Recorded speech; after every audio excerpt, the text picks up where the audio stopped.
اور اسی دوران ہم دیکھتے ہیں کہ ایک اصلی پرندہ بھی وہاں پر آ جاتا ہے جو کہ چونٹیوں کی مدد کرتا ہے، جس کے بعد ان ٹڈوں کو وہاں سے واپس بھاگنا پڑتا ہے اور وہ پرندہ اور اس کے بچے اس ہاپر کو مار دیتے ہیں۔ اب اگر اس تمام کہانی کو آج کے ٹائم پر اپلائی کریں تو پوری کہانی آپ کو سمجھ میں آ جائے گی کہ دراصل یہ گراس ہاپر پوری دنیا کے امن کو یا پھر فصلوں کو تباہ کرنے والی فوج اور ریاست یعنی امریکہ اور اسرائیل ہیں۔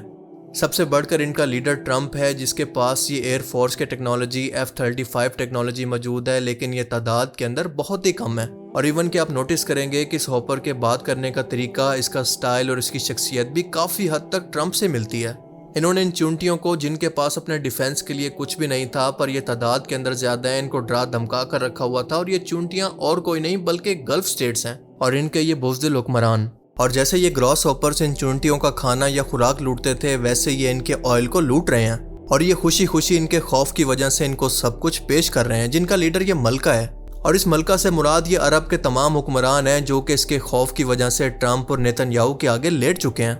لیکن ملکہ کی شہزادی جو کہ جوان خون ہے، وہ آج کے عرب نوجوان ہیں جو کہ ان سے لڑنا تو چاہتے ہیں لیکن ان کا کوئی ساتھ دینے کو تیار نہیں ہے، کیونکہ یہ آپس میں تقسیم ہے۔ اور یہ نوجوان چیونٹی فلیک جو کہ اکیلا تھا، اس نے نہ صرف اپنے پورے جھنڈ کے خلاف بغاوت کی بلکہ گراس ہاپرز کے خلاف بھی لڑنے کے لیے بغاوت کی تھی۔ وہ اور کوئی نہیں بلکہ موجودہ دور کے اندر ایران ہے، جسے عربوں نے اپنی کالونی سے، اپنے اتحاد سے باہر نکال دیا، صرف ان گراس ہاپرز کے طاقت کے خوف کی وجہ سے۔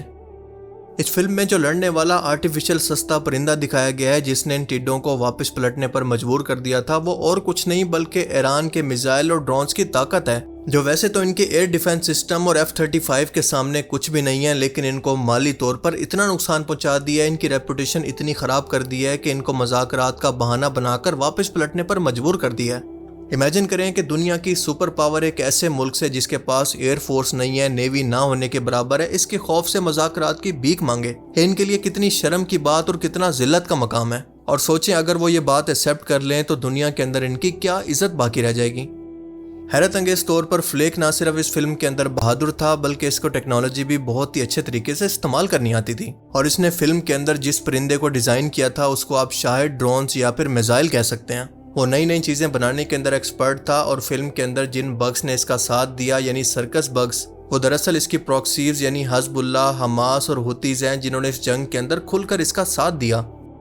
اور پھر اس کے بعد جو اصل پرندہ تھا وہ دنیا کی اصل سپر پاور تھی جو کہ اس جنگ کے اندر شامل ہو گئی، مثال کے طور پر چائنا، رشیا، پاکستان، ٹرکی، یہ سب مل کر صرف ایک آواز یعنی ایران کے کھڑے ہونے پر اس کے خلاف ہو گئے۔ اور ہم خود دیکھ رہے ہیں کہ ان کے اتحادی بھی ایک ایک کر کے ان کا ساتھ چھوڑ رہے ہیں کیونکہ ان کو بھی شعور آ چکا ہے، اور اب یہ ہاپر صرف اپنے سروائیول کی جنگ لڑ رہے ہیں۔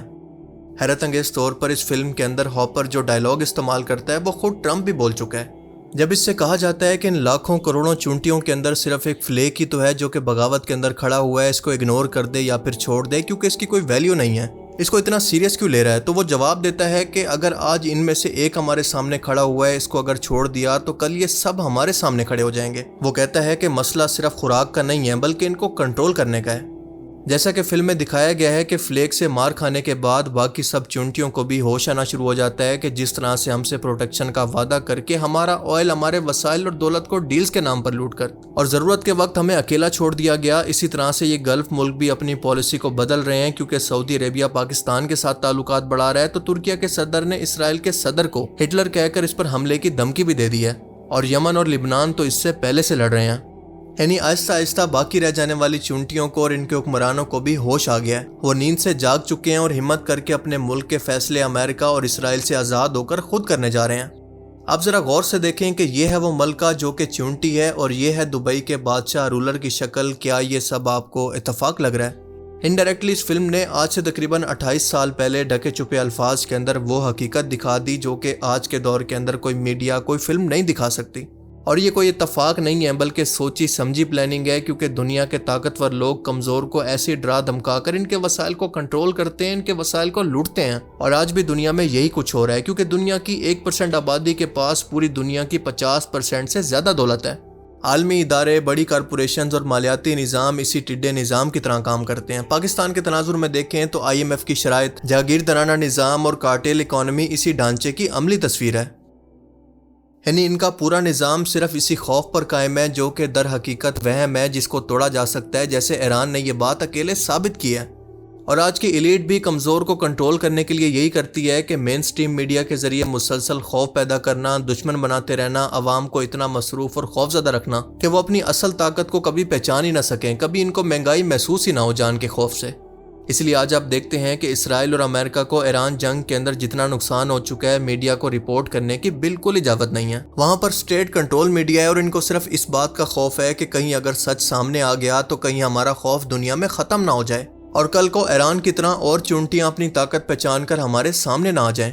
یہ ٹڈے اچھی طرح سے جانتے ہیں کہ چونٹیاں اگر اکٹھی ہو گئی تو ان کا کچھ نہیں بچے گا، اور اسی لیے ان کی اسٹریٹجی ہے ڈیوائیڈ اینڈ رول، یعنی شیعہ سنی، عرب نان عرب، حکمرانوں کو ڈرانا، آپس میں لڑوانا اور ایک دوسرے کے لیے غلط فہمیاں پیدا کرنا، شکوک و شبہات پیدا کرنا، فالس فلیگ آپریشن کروانا۔ بالکل ایسے ہی جیسے ایران جنگ کے اندر اسرائیل نے کئی فالس فلیگ آپریشن کر کے ایک دوسرے کو لڑوانے کی کوشش کی، لیکن ہر بار پکڑا گیا۔ اب یہاں پر سمجھنے کی بات یہ ہے کہ چونٹیاں اس لیے نہیں لڑتی تھی کیونکہ ان کو یقین ہو گیا تھا کہ ٹڈوں کے بغیر ہم زندہ نہیں رہ سکتی، پر یہ کوئی سچ نہیں تھا بلکہ یہ صدیوں کی کنڈیشننگ تھی۔ اور بالکل اسی طرح سے آج کے ٹائم کے اندر قرضے، ڈالر کا نظام، سوئفٹ سسٹم، ٹیکنالوجی کا اثر مقروض ملکوں کو یہ یقین دلاتا ہے کہ IMF کے بغیر ان کی معیشت ڈوب جائے گی، لیکن حقیقت یہ ہے کہ IMF کی شرائط ان ملکوں کو ڈبو رہی ہیں۔ عام عوام پر ٹیکس لگوا کر انہوں نے شعور والی عوام کو روٹی اور گھر تک محدود کر دیا ہے، وہ آزادی کے بارے میں سوچتے ہی نہیں ہیں۔ آپ نے دیکھا ہوگا کہ IMF نے کبھی بھی کسی اشرافیہ پر کوئی ٹیکس نہیں لگایا، کبھی ان کا احتساب نہیں مانگا۔ اس پوری فلم کا انقلابی لمحہ وہ تھا جب فلک نے عوام کو آئینہ دکھایا اور اس نے کہا کہ ہم تعداد کے اندر زیادہ ہیں، ڈر جھوٹ ہے، اور پھر پوری بستی کھڑی ہو گئی۔ اور آج کے دور میں بھی یہ کام صرف اور صرف شعور کر سکتا ہے، چاہے وہ سوشل میڈیا کے ذریعے ہو، تعلیم کے ذریعے ہو، یا پھر اسلامی بیداری کے ذریعے۔ کیونکہ جب عوام کو یہ ہوش آ جاتا ہے کہ اصل طاقت ان کے پاس ہے تو نظام ہل جاتا ہے، اور اسی خوف کی وجہ سے شعور دینے والے لیڈر ہمارے ملک کے اندر یا تو پھانسی چڑھ چکے ہیں یا پھر ابھی تک جیل کے اندر قید تنہائی کاٹ رہے ہیں۔ کل ملا کر بگس لائف کو سمپل اینیمیشن نہیں ہے، بلکہ یہ طاقت اور کنٹرول کی سائیکالوجی کو دکھاتی ہے، جب سے انسان ہزاروں سال سے اس کو استعمال کرتے آ رہے ہیں، اور اس کا سبق ہر دور کے اندر تازہ ہے۔ پر حقیقت یہ ہے کہ ظلم اسی دن ختم ہو جاتا ہے جس دن مظلوم اپنی تعداد کو گنتا ہے۔ اور یہ منظر ہم نے دنیا میں کئی بار انقلاب کی صورت دیکھا ہے، جیسے فرانس کے اندر ہو، ایران کا انقلاب ہو، یا پھر انڈین سب کانٹیننٹ کی آزادی ہو۔